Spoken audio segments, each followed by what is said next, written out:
I'm Linda Kruschke. I've been running the Cascade Writing Contest for the last 6 years. But before that, I was a contestant in the Cascade Writing Contest. And I actually entered my very first Christian Writers Contest with a different organization in 2013 and entered multiple categories of the Cascade Contest, have been a Cascade winner and finalist, and gotten lots of great feedback that really helped me to improve my writing. And the reason I became the director was because I wanted to see the contest continue. And the reason I am stepping down from that role is in large part because of those like little cuties you just saw. Those puppies take a lot more time than you would think. And I have a new job, which takes more time than my old job used to, and more brain power. And I just can't keep doing it. But I am a resource for Dawn. So when you send questions throughout the contest, if you have questions and send them to the CCW contest at gmail.com, Dawn will get them. If I've already imparted that wisdom to her that she can answer the question, she will. And if she needs help from me, she will let me know, and I will provide her with whatever information I have. Sometimes I don't. Sometimes the questions are hard, and I'm like, I don't really know how to answer that one. Um, One of the harder ones is I have the word blank in my manuscript. Am I going to be rejected because I have this word? And it's like, well, it depends. It's not a black and white answer. And so there's a couple of issues that come up with that. And I want to address that one now because it is one that we've gotten recently and we get it every year. And that is that the contest requires you can be disqualified for something that is overtly sexual content that doesn't have a purpose in the Christian theme, or if you have language that is considered inappropriate in the Christian marketplace.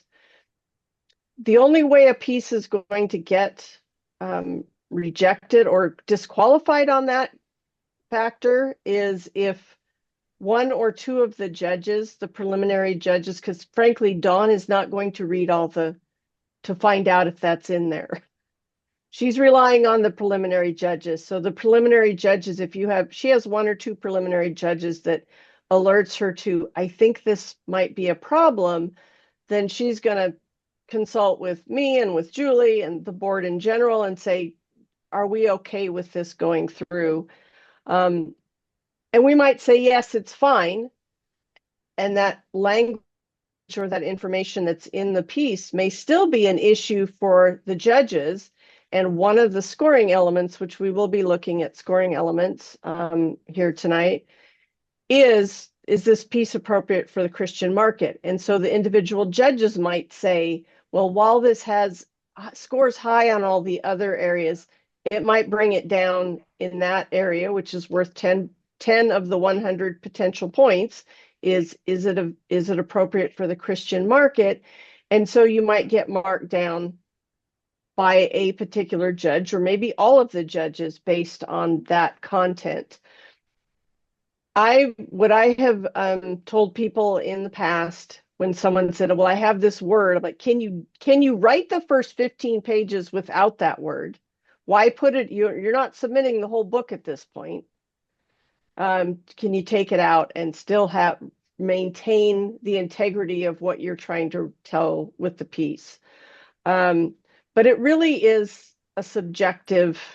There's not a black and white. Obviously, there are some. If you're writing pornography, we're gonna disqualify it.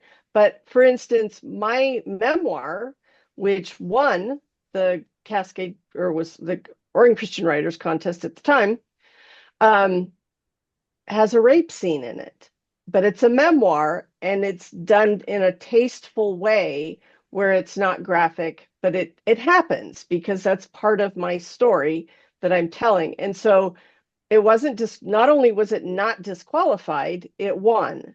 with that content in it. So it really is subjective as to what's the purpose of having that content in there. Sometimes for a particular character, if you're writing a really edgy piece, it still has a Christian theme and you have someone that's going to be redeemed.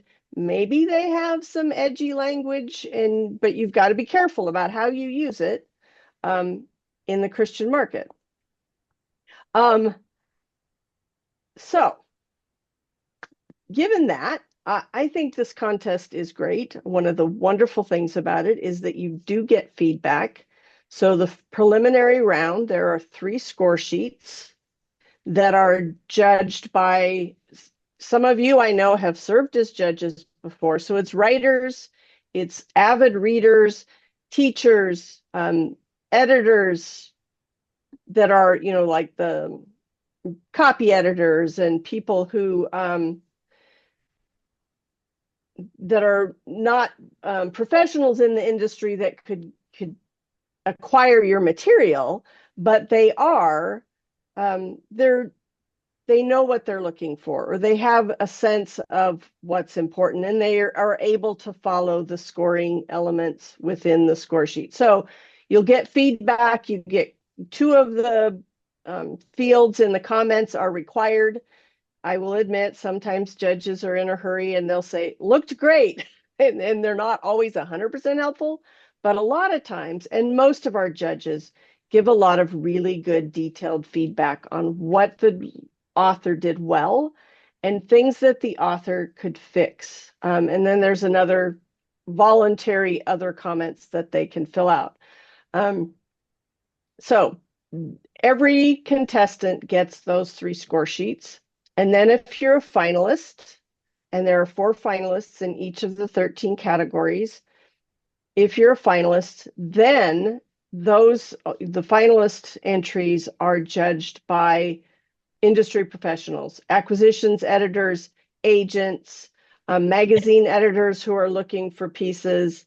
And so those judges actually do have the ability to make a big difference, and they know what the market is looking for. And so they're going to give a different take on it a little bit, but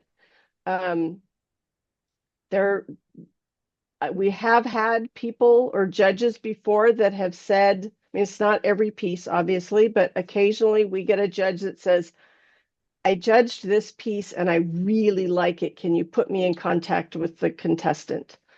Because I'd like to consider acquiring it. I mean, they want more information than just the 15 pages and the synopsis for a book, but they are interested in having a conversation more with the author and potentially publishing that piece. So, or representing it if they're an agent. So it's definitely what you get back in terms of feedback and the potential, the industry professionals seeing your piece is well worth the entry price. We are one of the few, most of the contests, other contests I've entered, if you won, but other than that, you don't get anything. It's like, oh, you didn't make the final round. Why not? You don't know, because you don't get that feedback. And that's one of the great things about this contest is you do get that feedback. So what I want to do, kind of going over some tips for how to put your best foot forward. Obviously, there's no guarantee when you enter, but putting your best foot forward to give yourself the best shot to become a finalist and potentially win the contest. First one is to carefully review the submission rules. And right now I'm gonna share, hopefully can share the screen that has this on it. I can. Occasionally. It's always trying to decide which thing to share. All right, can you guys see Cascade Awards submission rules page? Okay. And for some reason it made you guys all small, so I'm going to try moving it to my bigger monitor where I can see it better, and hopefully you guys can still see it. Can everybody still see the submission rules? Perfect. Okay. So my advice is to read this read the pieces that have to do with your genre very carefully and then read them again. And then after you've gotten your piece already, and before you hit the submit button to upload your piece to the registration, well, you can register and before you submit it, it is a two-step process. You'll register and then get a link to where you can submit your piece. Read it again and make sure you followed all the rules, because while some of them may seem nitpicky, they're important for different reasons. So for example, the contemporary fiction, you have 10 steps that you need to follow. The first is to include a one-page single-space synopsis, and it says 12-point Times New Roman for a reason, and that's so that everybody's entries are on an even playing field, because different fonts take up different space. Plus, that is the industry standard for submissions to agents and editors. Some stray from that, but generally speaking, 12-point Times New Roman is the standard. And so that's the first page of your entry if you're doing a book. And all of the books are very similar, but there are a couple of different things in each one. So then after that, you're going to include the first 15 pages of your book that are double spaced in 12-point Times New Roman. Don't include a title page, don't include a foreword, don't include a table of contents. You're just going to include starting on page 1 of chapter 1. That's what you're going to put in your first 15 pages. We allow for both PDF and DocX, but what I've discovered over the years is that if you do DocX, sometimes your spacing, if somebody opens it in a different version, if they open it in Google Docs, it's going to change the pagination a little bit. So when you're all done, you like the way it is, you're ready to go, print to PDF. Then you have a PDF to upload, and it's not going to change how many pages it is or what the spacing is, and it's going to look the way you want it to be. So all of your margins have to be 1 inch. And again, that's for the even playing field, so everyone's has the same formatting and the same amount of space available.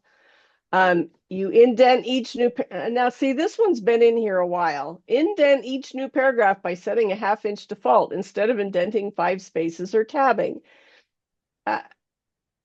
We're not going to disqualify you if you space over 5, but as a writer, you should learn how to use Microsoft Word well enough that you can make all of your paragraphs indented by 1/2 inch just automatically when you hit a new paragraph. There are formatting. One thing that a CCW should teach sometime is just a basic Microsoft Word class, because there are some details that people don't know, that I know because I use Microsoft Word all the time for work, and used to be in legal publishing. So that's what we used.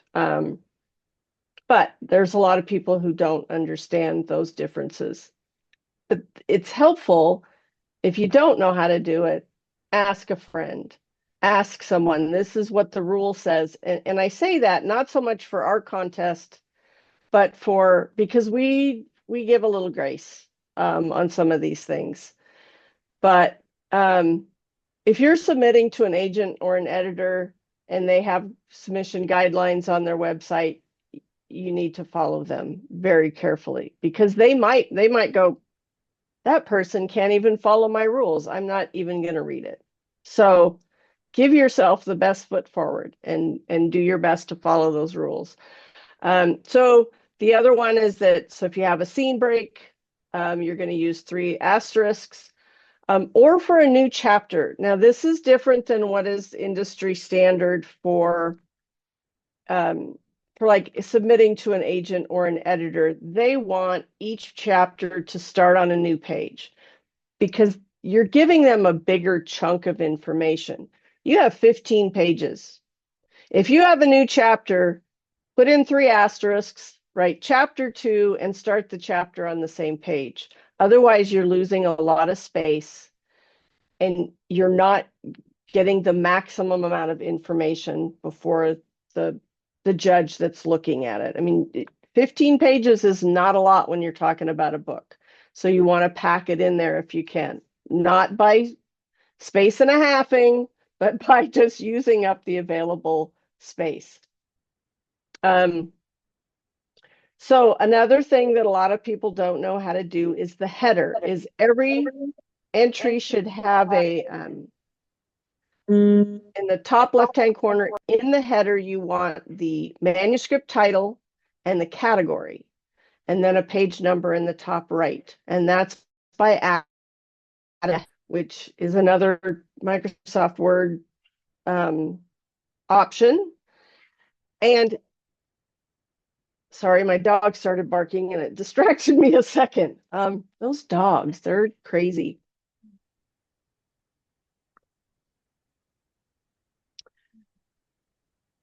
The other important thing is to not put your name. And I think actually that's number 8. Do not include your name on any pages in your entry. You're going to have your entry name in the category, and we're going to know from that and the file number, and it's going to be connected in the database to you as the author. And so that means it ends up being completely anonymous to the judges. Obviously not the finals judges, because we've announced the finalists and they know who they are. But for the preliminary judges, we want anonymity. Both you don't know who your judges are and the judges don't know who you are as the contestant. And we do that by making sure your manuscript has the title and the category in the top left-hand corner. And then number 7 is that your document is saved with the category abbreviation, in this case with contemporary fiction, CF, period, the title of your book. It can have spaces, no spaces, that part doesn't matter, but the full title of your book.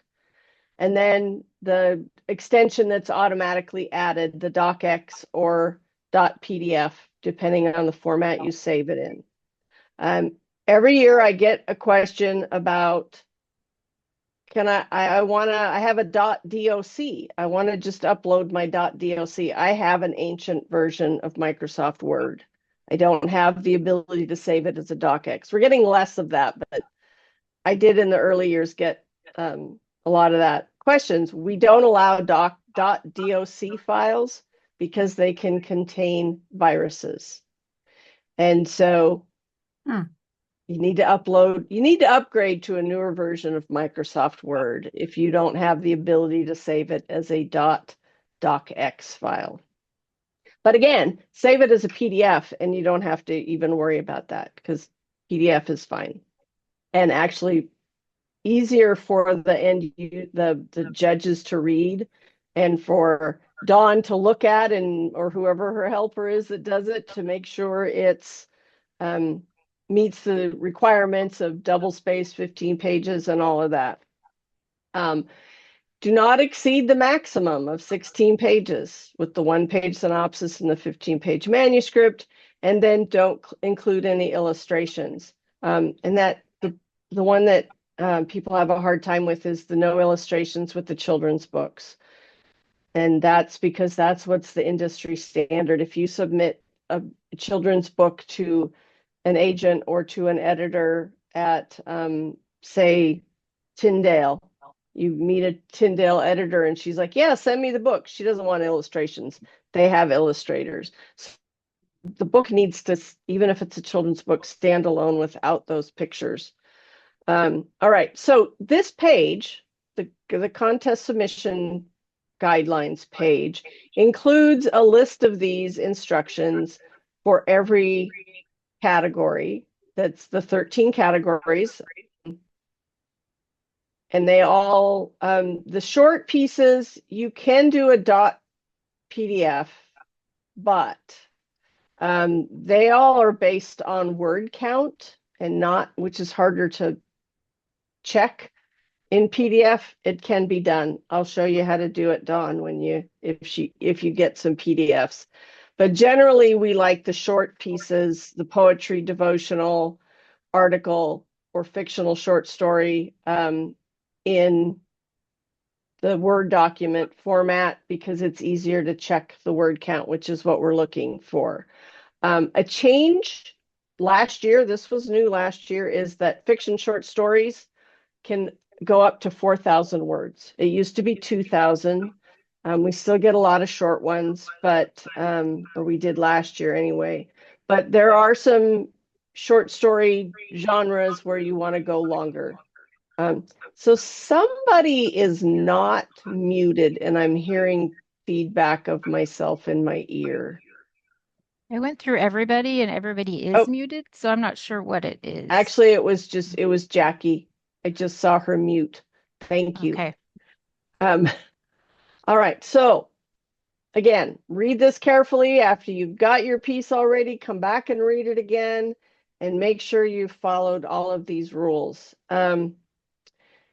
And as silly as it sounds, there still are people that will submit pieces that either don't have um, the abbreviation at the beginning for the genre. I actually got a piece one time where it was, instead of title of article, it actually just said title of article. They thought that was what they had. It's like, I can't tell that from any other article except that you're the only one that called it that. So it seems silly, but it's one of those things you want to check again and check a third time before you hit the submit button and make sure you followed each one of these rules. All right. So the other page to look at is the scoring elements page. And so we're going to go look at that. And again, each category that you can enter has a list of scoring elements. And these are important to look at because it knows what it knows. Sorry, it's been a really long day. It tells you what these are the 10 elements that when the preliminary judges and the finals judges are looking at your piece, they have to score each of these elements between 1 and 10. And so your goal is to get 10 on as many of these elements as possible. So things like on contemporary fiction, I hate to harp on contemporary fiction, but it's at the top. So dialogue develops the characters and their emotions, and it moves the story forward. So if you happen to have your first 15 pages and you have very little dialogue, they may not you may not get scored very high on that one. Manuscript has a believable story world. So have you somehow where the possibility of conflict exists? So pay attention to that as you read through your 15 pages, like that in my synopsis, have I really managed to accomplish that? One of the easiest ones to get a high score on it, unless you get a really picky judge, which sometimes we do, is that the writer has a strong command of grammar, punctuation, and spelling. Writing is well paced and free of cliches, except in dialogue, because people speak in cliches. So in your dialogue, you can use cliches, and that the level of craftsmanship is high. You should be able to make sure at least your grammar, punctuation, and spelling are all spot on. And if that's not your strength, and for some writers, it's not. I have a critique partner who she can build a story world and tell a story in a way that makes you want to keep reading, but she has some grammar. Her grammar is not perfect, but she knows that. And so she gets an editor or she has a critique group. Well, she has me as a critique partner. And so make sure if that's not your skill set, the being really clean on your grammar, punctuation, and spelling, get some help. Have someone else look it over before you submit it, someone who you know has that skill set. And make sure, at least on that area, you're not losing points. I've seen so many people where it's like they probably would have been a finalist, but that was an error because they scored high on other areas. and they didn't score high on that because there were just some pretty obvious, well, to me, who is a grammar curmudgeon, refuse to call myself a grammar Nazi because that's not very nice, but I'm a grammar curmudgeon. And so that bugs me. And some judges, it really bugs them too, and they're going to mark you down. So just make sure that's the one area where even if the judges don't love your story, don't let them have the opportunity to mark you down on grammar, punctuation, and spelling.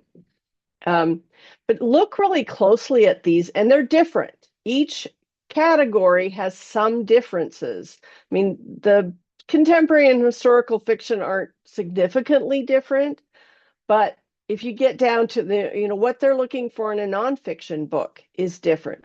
But again, you always are going to have that grammar, punctuation, and spelling, and you're always going to have a manuscript has a spiritual thread that is natural for the topic or seems appropriate for the Christian market.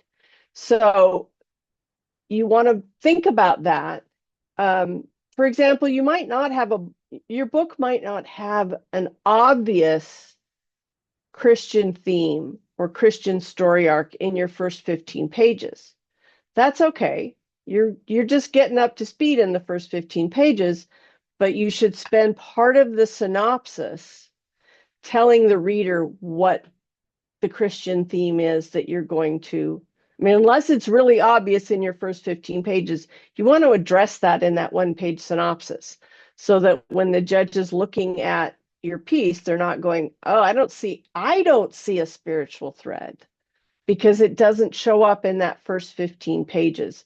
And that's if you have a huge redemption arc where you're starting out in the book, you've got someone who really needs the redemption, but they don't know it yet, you're not going to see that theme that's going to come out later in the book because you only have 15 pages.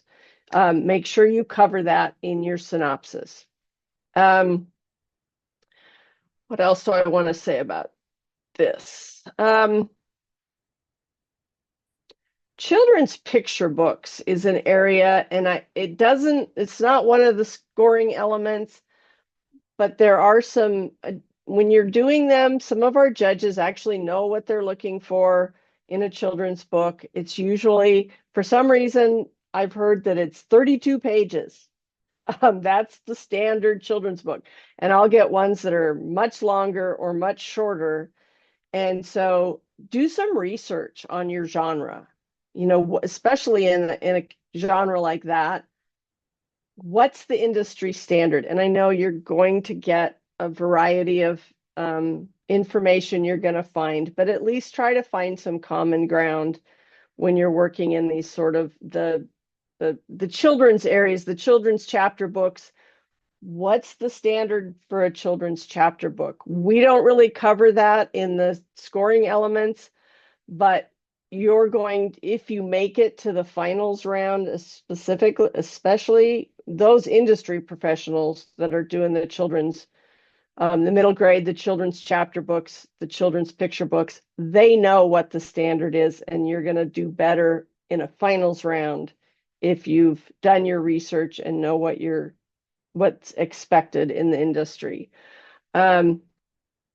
Poetry is my favorite. I love to write poetry. It's hard to find people to judge poetry because everybody's like, I don't know anything about poetry. And some of the scoring elements are a little challenging in this one, but really it tends to be judged on, does it tell it, even in a poem, you're kind of telling a story. You're not telling maybe the whole story, but you're giving enough that that there's a theme that the person can see in it. But as you're preparing your piece, I would read this first for your category, and then after you've written it, go back and look at it again and say, okay, are there some ways I could beef it up, make it a little better based on the scoring elements. All right.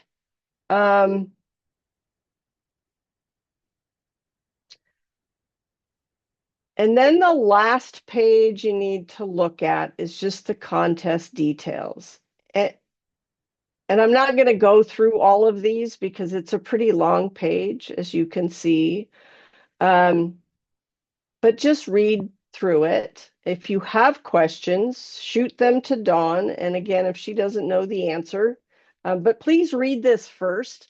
I know there are some things where there are still people who go, I don't know what that means. And that's fine. If you've read it first and then you have questions, we're happy to field questions. And this basically just talks about that. Well, one of the things that we cover is that all entries for the Cascade Writing Contest have to be unpublished, which means you haven't published them on a blog that anyone on the planet can get to. And if you have a private blog that's just your critique partners, we're not going to consider that published. But if anybody could see it, then, or if you've posted it as a big long, if it's a poem and you've posted it on Facebook or on your Instagram and it's the whole thing, and anyone could follow you and see it, then it's published. That was a hard one for me when I first was doing poetry, because Entered Poetry, I was published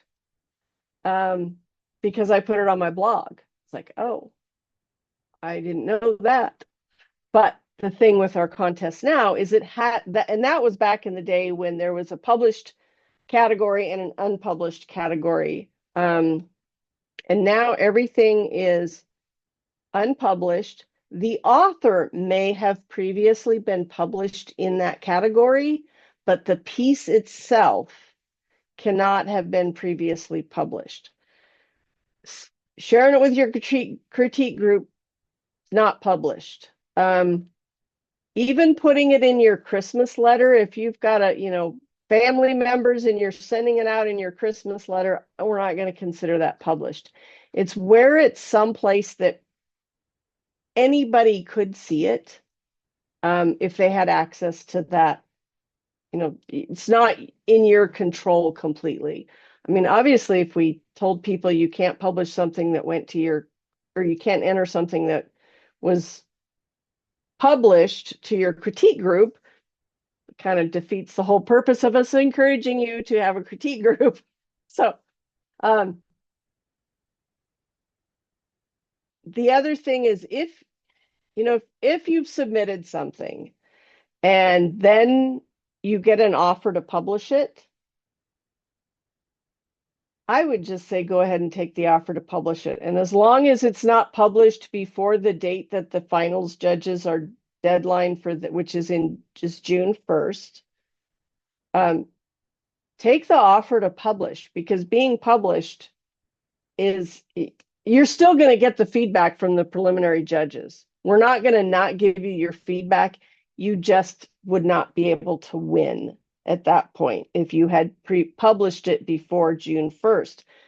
But isn't the whole point of this is to get our word out there and be published, right? So that people can read the words that God has put on our heart.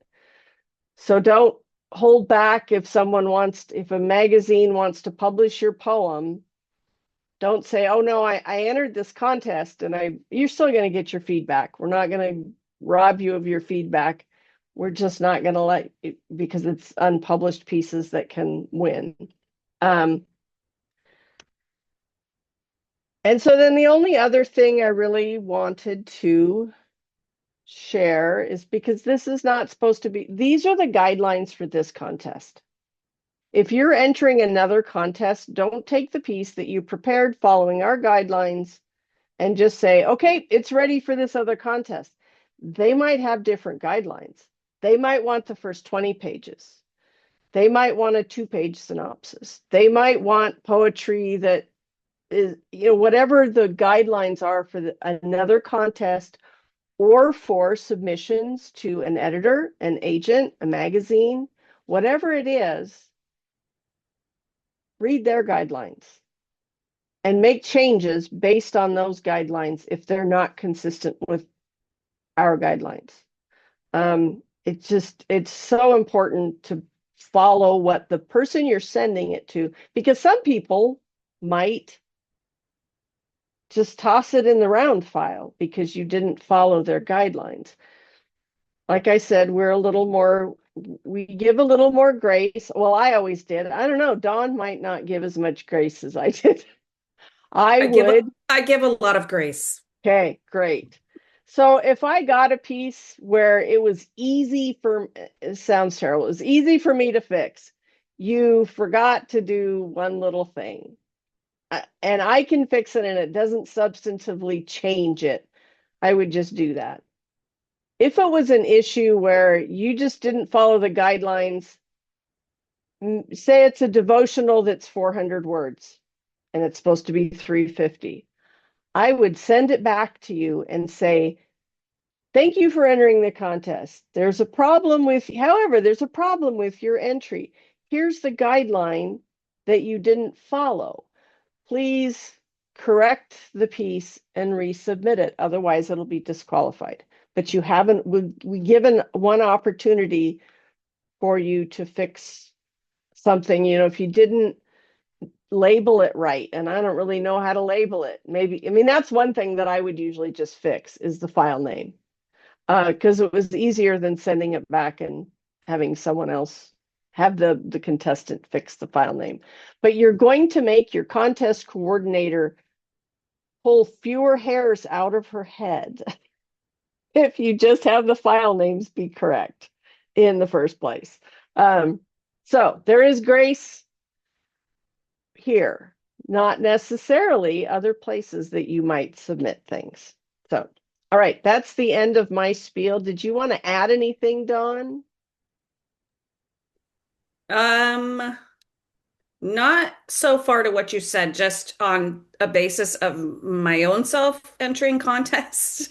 Yeah, read the submission requirements because some of us get super excited and think, oh, it's all done. I'm going to submit it. And then I would get an email back saying, oh, by the way, you didn't remember to do this. And I sit there and go, I'm a rule follower. I'm a former teacher. You would think I would follow directions, but just check it, double check it, triple check it.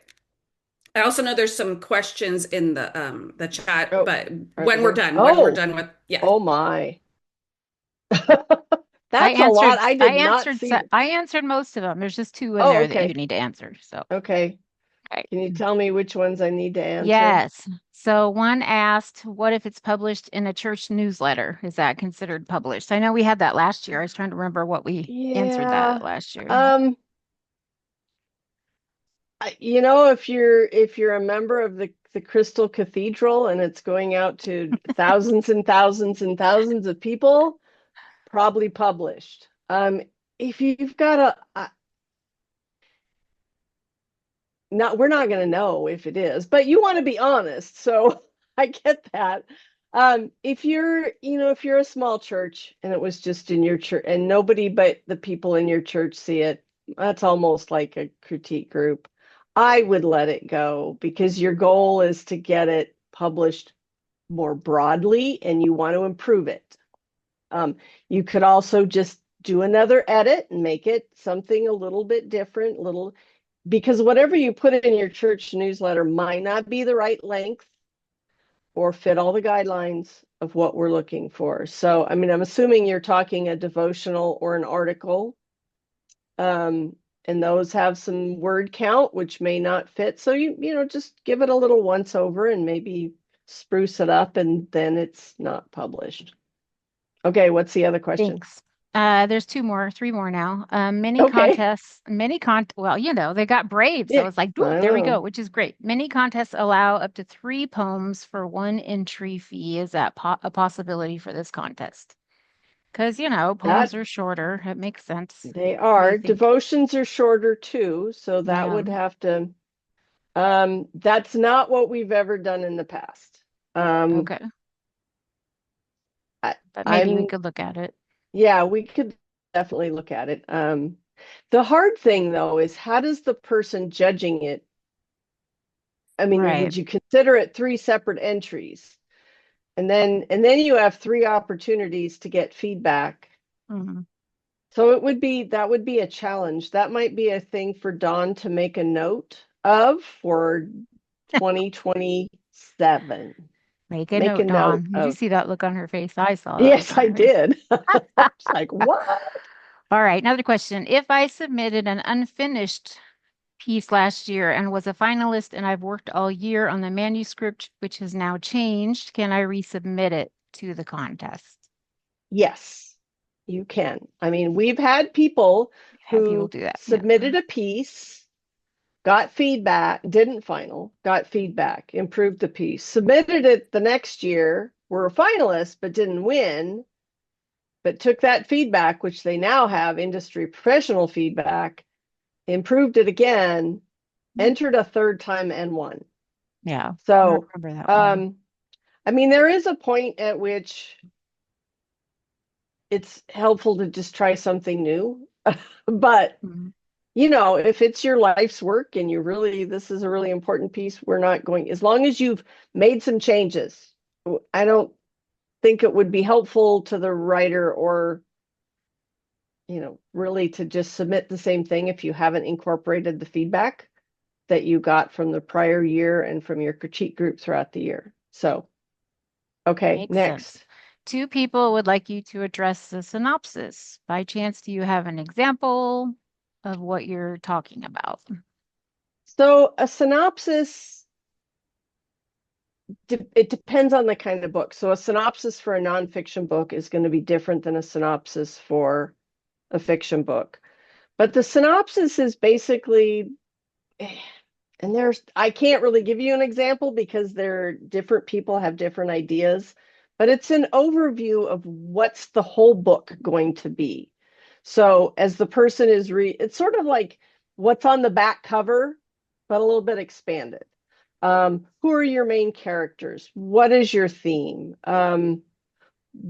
If for nonfiction, your synopsis could be your chapter outline. Here's the different chapters that I'm going to cover and the subjects that I'm going to cover, how it's going to go through the book. In fiction, I don't write fiction. I do have a bunch of Post-it notes on the back of my door over here for a novel that God wants me to write, and I keep going, I don't do fiction. And he's like, you used to say that about poetry too. So I'm going to write a book, but I don't know how to write fiction. And I've never written a fiction synopsis. I am not, but it does. Oh, I like that. Somebody said it tells the whole story. Oh, does it tell the whole story or is it like a blurb? Well, it should be It does tell the whole story. Yes. It tells the whole story. It does. Done. One time I entered a contest with one of my kids' books though, and it required a synopsis, which I thought was kind of crazy because it's, you know, a short book. But so I did a synopsis, and then one of the comments I got back from one of the judges was that I wasn't supposed to tell the whole story about what happened in the book, like the main points. And I thought, well, that's what I've been looking. That's literally, I did the research, like what is supposed to be in a synopsis. And I wrote the synopsis based on that. And then, so I'm not sure a synopsis if everybody knows what a synopsis is. Yeah, a synopsis to a publisher does give it away. You have to give the entire story. They don't, it's not leaving them, you know, in a mystery. It's not a grab. It's not a, you know, read the rest of the book thing. So Linda, I guess that's the question. Is it supposed to be a synopsis like you would send to a publisher, meaning it does not give the whole milk away with the cow, or no? Don't Did I make really, you speechless? It's very hard to make Linda speechless. I don't know. It is. It's very hard. And that's I see Kylie's comment there, children's picture book synopsis. I thought that was a little bit strange too, especially since picture books, the standard is like around 500 words. So I was like, why am I writing so much to explain what's happening in this story that the person could be done reading by the time I write the synopsis? Like it just didn't make sense to me. I don't think we require a synopsis for kids books. That's the first time I've seen that. So yeah. We do for a very short synopsis for a children's chapter book, because again, and my thought was always that you want to tell the person, where is this book going? Again, I would go back to the scoring elements, because what are they scoring on that involves the synopsis? And it's different for different genres. So I would look at that, and and it's like, is one of the scoring elements is along the, and I'm not going to quote it exactly, but along the lines of, is the book going to have a satisfying resolution? Well, you don't know that unless you know it from the synopsis. So how is the book going to resolve? What's your plan? What's your outline for the book? So I would give more rather than less in a synopsis. Okay, good to know. We had somebody mention that last year one of the judges really keyed in on her synopsis, but she thought it was not considered in the scores. But it sounds like if we read the scoring elements, we'll see that it does play a part. Is that correct? Okay. Yes, cool. It does. And then next question. Sorry, got that one. Trisha, thank you. Thanks for all that. You guys are having fun conversation. That's cool. Good point. I think I exercise. Okay. So, Karen yeah, has more people are giving advice, but that's fine. I don't see any more in the chat. So that would be I Karen see. Stern with their hand Yeah, raised. Karen has a raised hand. Yeah. Yep. So I have a question about, would you actually put the name of the chapters in your synopsis? Because I guess, and I will look up that thing that Julie posted, but I mean, have you guys seen that before? I have not. So Linda, when you No. said that, that kind of surprised me too. So you want to I've seen it in nonfiction books, because typically the titles in your nonfiction book will kind of it's like the roadmap for what the books, and then the chapter title, and then whatever that chapter is going to cover. So you're trying to give an idea of the coverage of the book. You would not put chapter titles in a fiction synopsis. Okay. I don't think that would be appropriate at all. Only in nonfiction would I do that. But then again, I don't even think I would in memoir either, because memoir is probably the hardest one to do a synopsis for. Maybe I say that because I write memoir, but it's sort of like and it's the hardest to do a book proposal for too, I think, because it's a story, but it's a true story. And so it follows some of the fiction. It's like it's fiction and nonfiction at the same time. And it's very confusing. And I would say it still needs a summary, because if you think about it, we're asking for synopsis of 1 page, right? So if somebody's writing a chapter outline with all their chapters and they have 50 chapters, that's going to take up an entire page. They might not want to do that. Maybe they do parts. That was a little hint there on that. Right. One person wants to know, they said they submitted it to a magazine and it was published. If they completely rework that article or story, can they then put it in the contest? Yes or no? If it's completely rewritten, yes. Okay,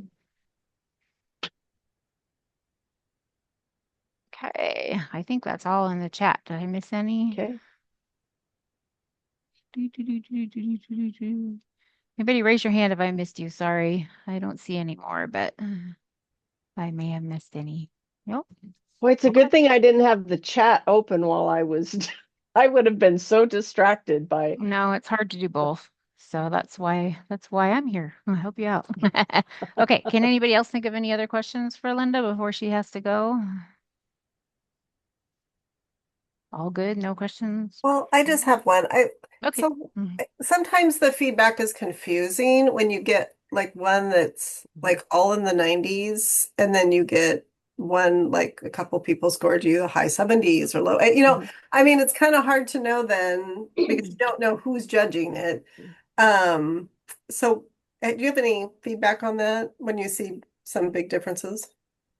So my very first Christian writing contest that I ever entered, I got 2 mid-high 80 scores and a 29. It was like, what? And the only way I've been able to reconcile that is go look at 1-star reviews of your favorite books on Amazon. Not everything is for everybody. And I would say if you had 2 that were in the 90s and 1 that was in the 70s, you're probably don't play to your strength and try to improve on the thing that somebody already likes, and know that there's going to be somebody out there that doesn't like it.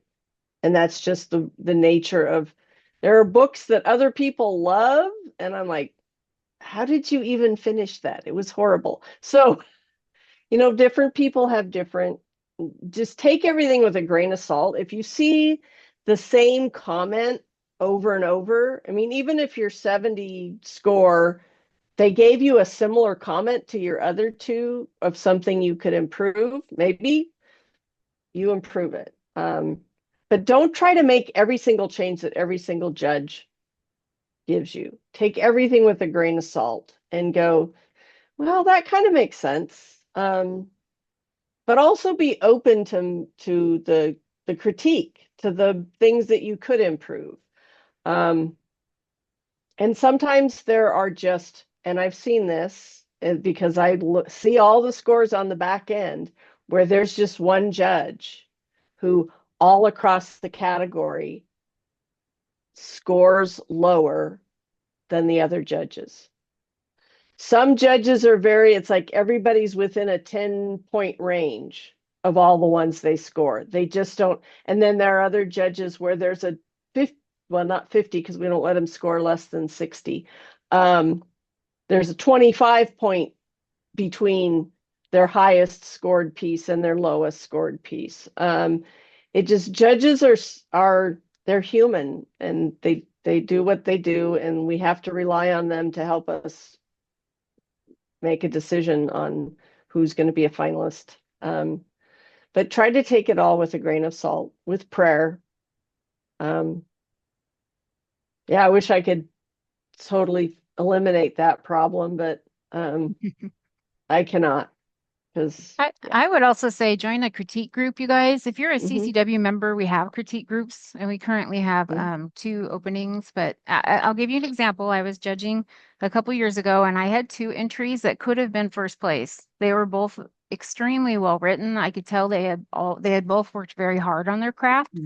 Excellent writing. But one of them had like 2 or 3 just little grammar things or spelling errors. And of course, I had to mark that person down, and the other person got the first place instead. But that is how close it comes sometimes. So think of that. Think that you want to enter your best, right? You want to enter the excellent things as much as you can. And even if you don't think you need critiques, guess what? You do.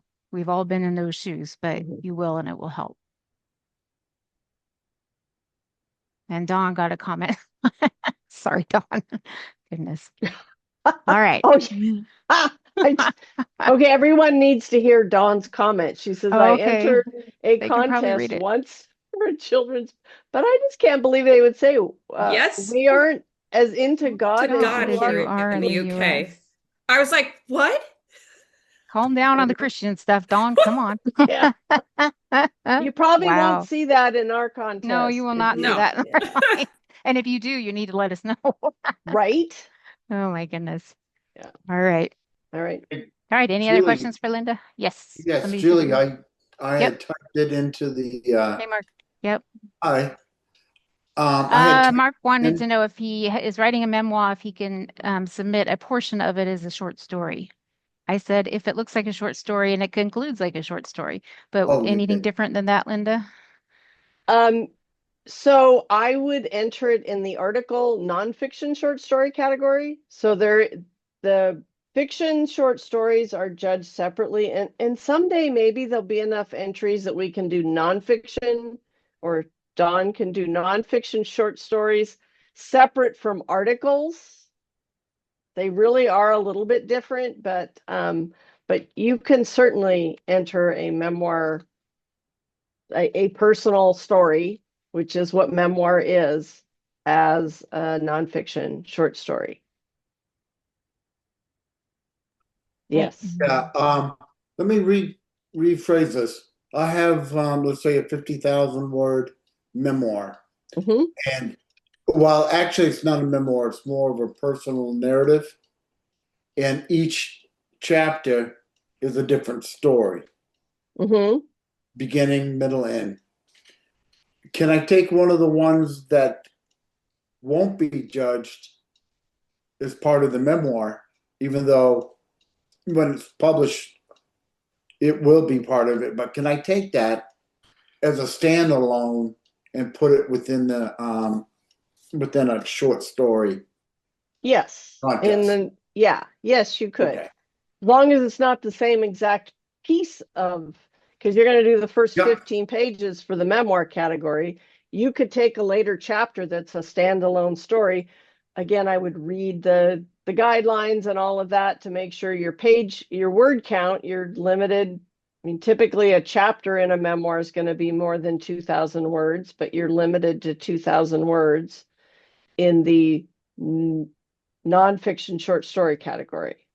Okay. So but yeah, as long as it's not the same exact material, Yep. you can pull something from later in the book. And Great. Thank you you, know what the ma'am. great thing about that is you get feedback on multiple pieces of your work to Yes. help you with finalizing it. So yeah, that's a great idea. You could even do two. If you had two later chapters that you thought were good standalones, you could enter two different pieces plus your memoir. Good. You know, if Thank you you, want to ma'am. just go crazy. Thanks, Mark. Yes, Donna, we answered your question. The question was the scoring criteria has information in there about what is judged, and the synopsis is included in that. So what was it? Mm. I don't know what happened, but I didn't catch it, what you said. So Yeah, there's a or- sheet on the website. There's a page that has all the scoring elements, which is everything the judges look at, and the synopsis is included in that. So the judges do look at the synopsis and judge that as well as the piece. Okay, because my understanding last year was that they do not judge on the synopsis. So Okay. was That's that new always been the last case. year then, No, and it's I been was that not aware way. of it? It's I don't know, Linda, how long has that been in place? It's been in place as long as I've been around, but do you remember So that, yeah, Linda? it's so that, like, for example, contemporary fiction, the 10th element is synopsis, and opening pages indicate full manuscript will hold interest to the end and provide a satisfying emotional experience. And Okay. I have not changed that. That's been that way since Okay, because I could swear I understood last year that the synopsis does not get judged and it's not part of the scoring. So, well, that's a Sorry, reason I don't know you where that should came read the from. scoring elements very closely. Yeah, for sure. Yeah. I'm sorry, what? Two people were talking at once. I think that's why I didn't catch your answers. I Oh. think there were two people talking at once. So what was it? I said that's why it's important to read the scoring elements as well as Yeah, the and I submission did. guidelines. Yeah, No, that was there. We didn't change it. So okay. Well, who told me that the synopsis didn't count? Because somebody did. I don't know who, but Yeah, we that don't know, wasn't but I'm me. sorry. Sorry that Yeah. happened, Donna. That was misinformation. So do make sure and read everything for yourself as well. And if you have questions, ask Dawn. That's what that email is there is for, to make sure. One more question. Leah says, can I enter a children's picture book that is second in a series if the first is already published? That would be a yes. Yes. Yes, you may. Yes. Okay. All right, let me stop the recording.